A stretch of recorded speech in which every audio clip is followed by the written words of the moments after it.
आप तमाम नाजरीन का TN उर्दू न्यूज़ में इस्तकबाल है। आइए नज़र डालते हैं आज की अहम खबर पर।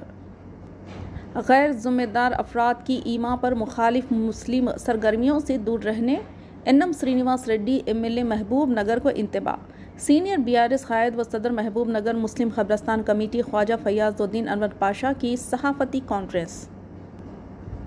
सिर्फ एक मुस्लिम कौंसलर को नायब सदरनशीन बल्दिया बना देना मुस्लिम हमदर्दी नहीं। इन ख्यालात का इजहार ख्वाजा फयाजुद्दीन अनवर पाशा BRS लीडर व सदर मुस्लिम खबरस्तान कमेटी ने आज एक सहाफ़ती कॉन्फ्रेंस को मुखातिब करते हुए किया। इस सहाफ़ती कॉन्फ्रेंस में दिगर कायदीन मोहम्मद अहमद अली सना, हाफिज इदरीस सिराजी, मुकरम अली मतीन व दीगर मौजूद थे। अनवर पाशा ने ये याद दिलाना चाहा कि महबूब नगर से NM श्रीनिवास रेड्डी की कामयाबी आम मुसलमानों की मरहून मिन्नत है। इसमें किसी कायद या किसी मखसूस शख्स को कोई रोल नहीं है। बावजूद इसके NM श्रीनिवास रेड्डी एक मखसूस शख्स सादुल्ला के हाथों कठपुतली बने हुए हैं और शहर के आम मुसलमानों से ताल्लुक़ रखने वाली 6.33 एकड़ खबरस्तान की अराजी, जो कि महबूब नगर शहर के सर्वे नंबर 979/2 में वाक़ है, इस अराजी को गैर कानूनी तरीक़े से सादुल्ला अपने दोस्त नज़ीर अली को दिलवाना चाहते हैं और हरिजन तबके से ताल्लुक़ रखने वाले अफराद की आड़ लेकर मुकामी MLA NM श्रीनिवास रेड्डी को गुमराह करते हुए इनके नाम का इस्तेमाल कर रहे हैं, जिसकी वजह से पुलिस ओहदेदार जानिबदार कार्रवाई कर रहे हैं और खबरस्तान कमेटी के ज़िम्मेदारान के खिलाफ मुकदमात दर्ज करने की धमकी दे रहे हैं। इन तमाम वाक़यात से महबूब नगर के मुसलमानों की दिल आज़ारी हो रही है। अनवर पाशा ने मज़ीद क्या कहा, आइए डालते हैं इस पर एक नज़र। महबूब नगर के कुछ बुजुर्ग लोग खबरस्तान के लिए 6.5 एकड़ अराजी का एग्रीमेंट किए थे। उसके बाद जिनसे लिया गया था वो लोग हरिजन थे, वो लोगों ने उसकी मुखालिफत की।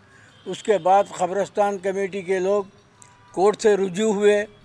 2011 में खबरस्तान कमेटी के फेवर में जजमेंट आया। फिर उसके बाद फिर अपील की गई। फिर 2018 में भी वही सर्वे नंबर 929/2 6.5 एकड़ पर फिर फैसला खबरस्तान कमेटी के फेवर में आया। उसके बाद उनको हुक्म दिया गया हरिजनों को, पट्टेदारों को, कि इनको रजिस्ट्री की जाए, मगर वो लोग उसकी मुखालिफत किए। तो कोर्ट से हम जब रुजू हुए फिर तो हमको सीनियर सिविल जज ने खुद आकर हमको रजिस्ट्रेशन करवाया 6.5 एकड़ का, जिसका सर्वे नंबर है डॉक्यूमेंट नंबर 965 ऑफ 1918। हाँ 65।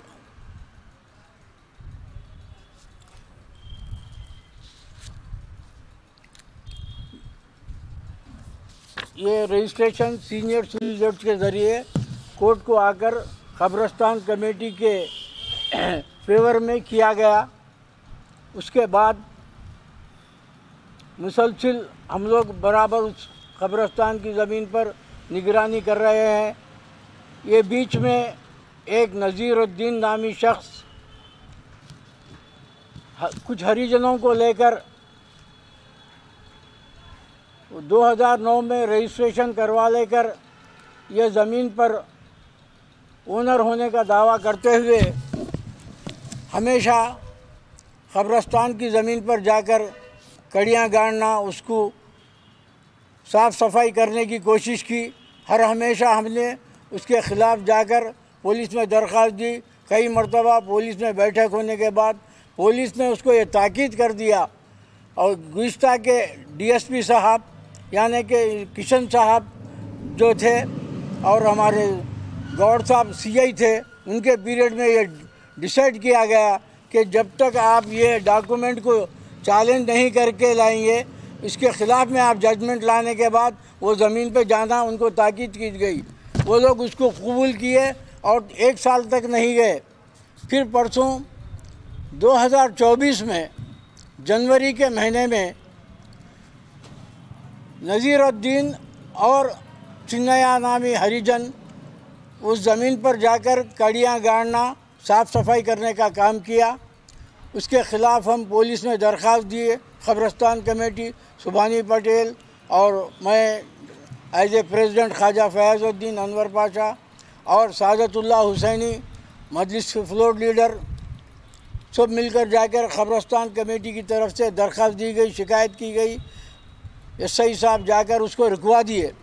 बाद में हालात ये बनते गए कि डीएसपी साहब के पास बुलाया गया और डीएसपी साहब ये कहने लगे कि वो आधी ज़मीन 3 एकड़ 16 गुंठे आप नज़ीरुद्दीन को दे दी जाए क्योंकि उन्होंने ख़रीदे हैं।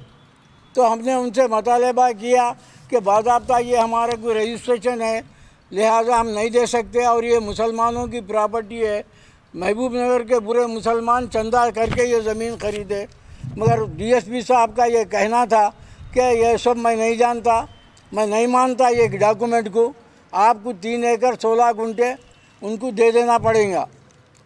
तो बाद में पता ये चला कि इसमें बड़े अफसोस के साथ कहना पड़ता है कि हमारे मुकामी एमएलए एम श्रीनिवास रेड्डी साहब की पुष्पनाई होने के नाते ये ज़मीन के उसमें पुलिस वाले इन्वॉल्व हुए और उसमें हठधर्मी करना शुरू कर दिए। और वहाँ के जो कड़ियाँ थे वो कड़ियों को यही नज़ीरुद्दीन कुछ अपने गुंडों के ज़रिए, कुछ अपने आदमियों के ज़रिए तोड़ने लगाकर हमारे नाम पर शिकायत किया। सुभानी पटेल, अनवर पाशा वग़ैरह आके ये कड़ियाँ तोड़े, जबकि उन्होंने खुद उसे गैर ज़रूरी तरीक़े से वहाँ पर जाके कड़ियाँ गाड़े जो उनके लिए ज़रूरी नहीं था। उसके बाद हमेशा से उनका एक नुमाइंदा एम श्रीनिवास रेड्डी साहब का एक नुमाइंदा है जो महबूब नगर में एक बदनाम शख्स है, इसका नाम सादुल्ला है। वो शख्स इसमें इन्वॉल्व होकर कहता है कि आधी ज़मीन दे देना वरना हम ज़बरदस्ती खींच लेंगे। ये कौम की प्रॉपर्टी है, ये किसी की एक जायदाद नहीं होती, ये ख़बरस्तान के लिए ख़रीदी गई ज़मीन है, बाज़ाब्ता इसका एक डॉक्यूमेंट है। मगर वो सादुल्ला साहब जो हाल में उनको दवाखाने की एडवाइज़री कमेटी के मेंबर भी डाला गया, जो परसों तक श्रीनिवास गौड़ के बगल में था और अब यहाँ पे आके एम श्रीनिवास रेड्डी साहब का क्या मशवरा देने वाला उनका साथी बोलकर लोगों में अपना मुकाम बनाने की कोशिश कर रहा है। वो आदमी के ज़रिए ये महबूब नगर में हमारे को एम श्रीनिवास रेड्डी का नाम कहकर ये ज़मीन नज़ीरुद्दीन को देने के लिए प्रेशर करता जा रहा है। लिहाजा मैं आज ये प्रेस कॉन्फ्रेंस के ज़रिए हमारे मुकामी एमएलए साहब से मुतालबा करना चाहता हूँ कि आपको जिस उम्मीद के साथ महबूब नगर की अवाम इलेक्शन में जिता कर लाई, वोट डाल कर लाई और आपको बदनाम कर रहा, इसमें श्रीनिवास रेड्डी साहब को नोट लेने की ज़रूरत है, क्योंकि ये ख़बरस्तान कमेटी की जायदाद है, ये महबूब नगर के मुसलमानों की का सवाल है। आपसे उम्मीद है कि आप इसमें शायद बहुत सही तरीक़े से इंसाफ करेंगे। आपके ऊपर मुसलमानों को बहुत ज़्यादा उम्मीद यह है कि इससे पहले जब आप एमएलए थे तो ख़बरस्तान के लिए नुमाइंदगी किए थे, ज़मीन के लिए लोगों में बहुत बड़ा आपका एक मुकाम है। मैं आपसे गुजारिश करता हूं कि आपको ऐसे टोले और कुछ टोले हैं जो आपको बदनाम करने की कोशिश कर रहे हैं, आप एहतियात कीजिए ऐसे लोगों से। आप जहां तक हो सके डॉक्यूमेंट और ये सब चीज़ों को मुशाहिदा करके उसके बाद हमारे साथ इंसाफ कीजिए।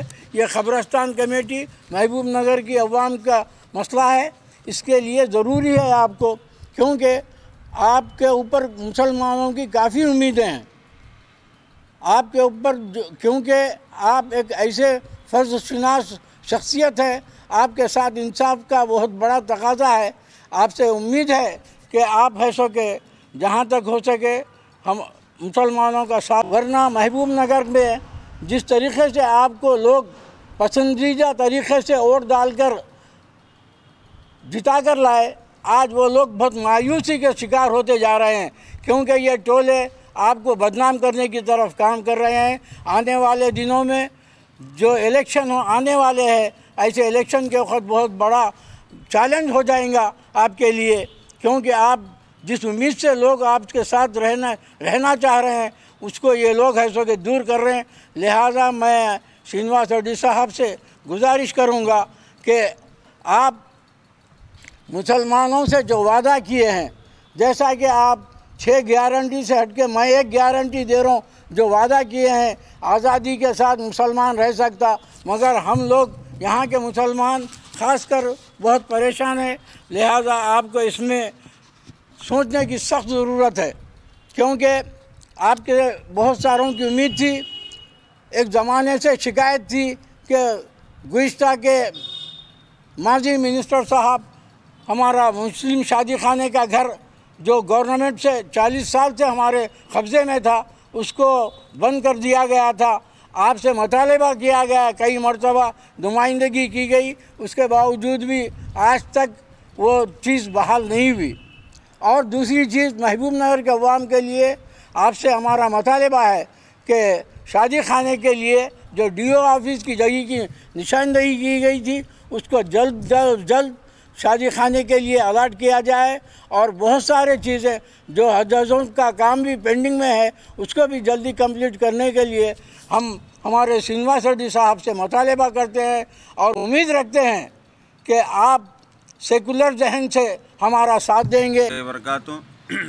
सबसे पहले मैं नवमुंतखब जो NM श्रीनिवास रेड्डी साहब साबिक़ में BJP से बाई इलेक्शन में जीत के आए थे, अब दूसरी मर्तबा जो है कांग्रेस पार्टी से जीतकर महबूब नगर के MLA मुंतखब हुए हैं, तो मैं TRS पार्टी की माइनॉरिटी लीडरों की जानिब से और मेरी जानिब से उनको मुबारकबाद पेश करता हूं और उम्मीद करता हूं साबिक़ में आप जो पार्टी से आए थे उस जहनीत को छोड़कर एक सेकुलर जहनीत रखते हुए सबको साथ लेकर और हर कम्युनिटी के जो भी इश्यूज़ है, जो भी मसाइल है उसको हल करे, यह मुतालिबा भी करता हूं।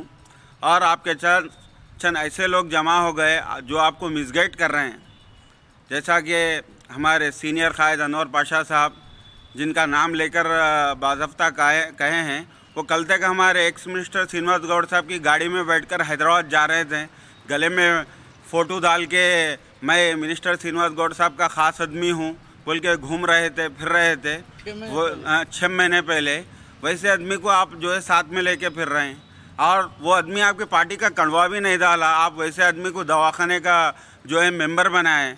तो मैं पूछना चाहता हूँ कांग्रेस पार्टी से, MP वेंकटेश साहब है, विनोद साहब है और दूसरे भी जो सीनियर कोतवाल साहब है, जितने भी सीनियर कांग्रेस के कायदीन है, ये तो आप और कांग्रेस के डिस्ट्रिक्ट प्रेसिडेंट जो देवरकद्रा के MLA है, उनसे मैं पूछना चाहता हूँ, आप जो है आपके पार्टी का आदमी नहीं है, जो कल तक हमारी TRS पार्टी के मिनिस्टर साहब के साथ फिरते थे और दावा करते थे मैं उनका आदमी हूँ, जो रोज़ाना लोगों को टोपियाँ वालों को लेके जाके मिनिस्टर साहब के घर पे बड़े बड़े मीटिंगां करते थे, ईदगाह में उनको नको रखो, इनको नको रखो। क्यों भाई ईदगाह में एक तबलीगी जमात का आदमी नहीं रहे ना, जमात के लोग नमाज नहीं पढ़ते। मैं पूछना चाहता हूँ, जब मुझे बनाया जा रहा था मैं अपनी तरफ से ख्वाहिश नहीं करा, मिनिस्टर साहब खुद बोले, एक्स मिनिस्टर साहब श्रीनिवास गौड़ साहब खुद अपनी तरफ से मेरा नाम रख के उन्होंने जब बोले तो मैं जब उसको कबूल करा, तो क्या मुसलमान, क्या तबलीग जमात वाले के क्या कोई सियासी ओहदे पे नहीं रहना चाहिए? ये कांग्रेस पार्टी से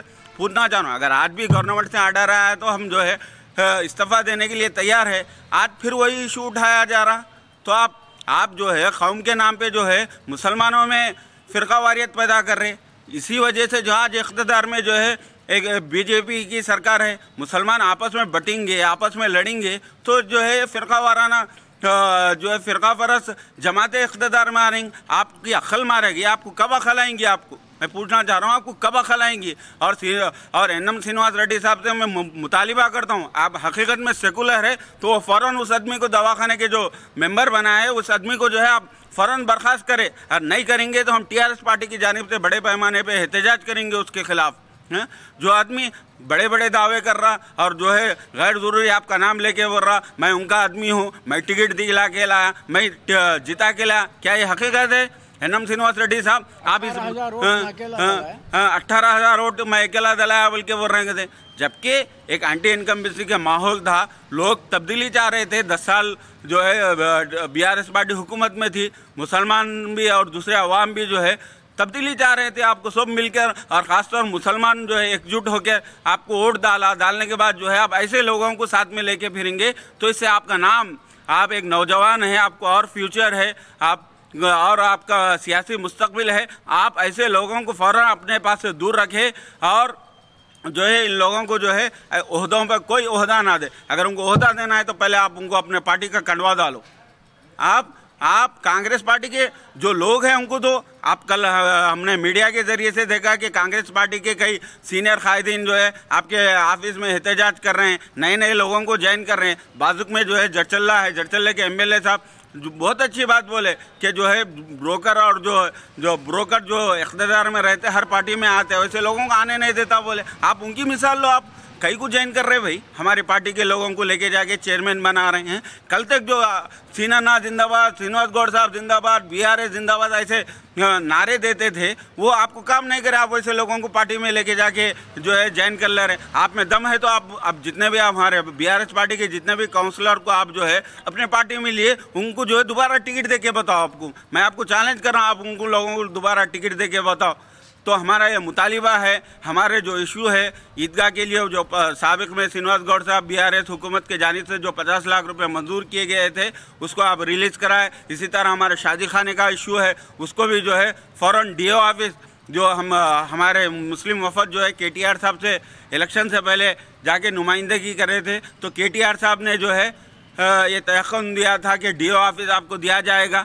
हुकूमत तब्दील हुई, आप डीओ ऑफिस शादी खाने के लिए दीजिए। और हज का जो काम पेंडिंग है उसको भी आप जो है उसको भी फ़ौरन आप जो है वो उसको तकमील पहुंचाए। और ख़बरस्तानों का जो इशू है उस पर भी आप तवज्जो फरमाएं। उर्दू घर का जो इशू है, उर्दू घर के लिए भी बहुत सारे लोग, जब बीआरएस की हुकूमत थी तो बहुत सारे लोग उसको इशू करे। आज कहाँ है वो इशू करने वाले? आज उनकी ज़बानों पे क्यों ताला पड़ गया? आज क्यों मुतालिबा नहीं कर रहे आप?